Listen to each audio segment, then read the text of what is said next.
Those who were near, perhaps those of you are the cradle Catholics, coming from holy, devout families, maybe Catholic school educated all the way through college, right? And those who are far off, converts, or like me, raised cradle Catholic, but a very nominal Catholic, and then those last couple of years of college, thinking I was close, but actually realize as I go back and see how far off.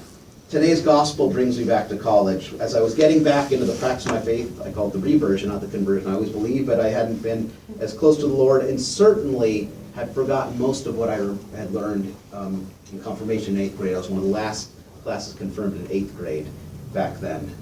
So remember, I was with the at UC Irvine at the Newman Center, and Bible study. We were actually going over the readings for the following Sunday, and they asked me to read this reading, and this is how I began. Jesus said to his disciples, "Grid your lions, light your lamps." I'd never heard of what girding loins were. I had no idea what that. And everyone stopped. I'm like, what? I looked at it. Just complete ignorance of the Word of God. And a couple weeks ago, I think probably about 10 days ago or so, we had the gospel reading from Luke of Jesus teaching the Our Father, which is the shorter version, right? So I remember a year or two later, with the youth group, I was asked to give the opening talk on kind of meditation on prayer. And I thought, I don't know much about prayer, but I know the Our Father, right? So I'll go to the scriptures and read the Our Father. Stupid me not knowing that, Matthew's got the long version, so I started reading the Our Father, and these kids are looking at me like, "Are you insane? Are you that stupid?" I realized, there's two versions of the Our Father in the gospel. Ignorance, those who are far off, those who are near. So I think of that just of this reading today.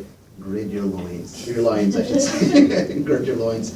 But in the context of Paul VI, just beatified, tomorrow, the first time now, we'll celebrate the feast day of Saint John Paul II, right? And so we've had two popes now canonized and a third beatified just in 2014.